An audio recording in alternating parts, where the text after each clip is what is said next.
Texas Christian stunning Baylor 29-28. Now, we say stunning, Baylor's unranked, Texas Christian number 4, but that's all about wins and losses, right? This game, though, felt like it was going to get out of hand for TCU. Baylor looked in control. Blake Shapen was out there dealing. Dylan Doyle was playing fullback, and the guy from Council Bluff, Iowa, didn't look like the guy that we'd come to know until he came alive a little bit later on. That'd be Max Duggan. I think he did have a Heisman moment because he finishes his game 24-35, 327, a TD, and a pick, 8 carries, 50 yards. But with about $1:30 left to play in the game, that dude said, I thought we were going to go win the game. And he played that way, right? Like, we're going to get to what I think is really an interesting space to talk about what TCU has done. And as far as being able to line up for this field goal right here off of a 3rd and 7 with the clock running and no timeouts, 37 seconds left, you get this field goal off 40 yards as the clock expires. And in the post game, Sonny Dykes has the nerve to say, no, I wasn't worried. We practiced that on Thursdays. Yo, Sonny, put that on your headstone, dog. We practiced that on Thursdays. Look, there was no reason, none at all, for Sonny Dykes to call a handoff or let Garrett Riley call a handoff for Amari DeMarcado to try to pick up 4 yards with no timeout and 37 seconds left. Field goal.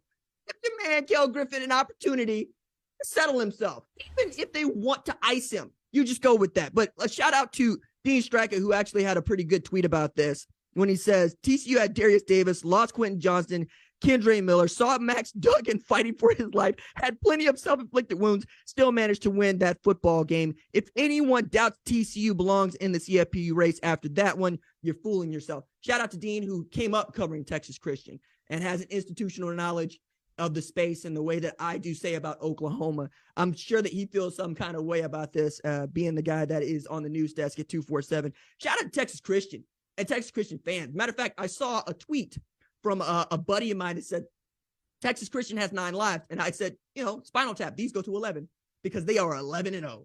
They are 11-0 for the first time since 2010. The last time they were 11-0, they finished 13-0. They won a Rose Bowl with Andy Dalton, the Red Rifle, as their quarterback. Think about what Andy Dalton is doing now. That's how long ago that was. My goodness. All right. So one of the other things I think to take away from this win is just that the kind of defense that we saw on display from Baylor and from TCU could not have been more different, even as it looks to have sort of the same shell, right? I found it interesting that Joe Gillespie just kept firing. He said, we're going to man up. We're going to try to dictate terms. If you catch us out of rhythm or catch us out of space, have at it. But his guys ended up answering the bell over and over again. Johnny Hodges, Travius Hodgson Tomlinson, those guys showing up in a big way. Bud Clark had an interception that looked like it was going to end in a TD in the first half that changes the complexion of the game.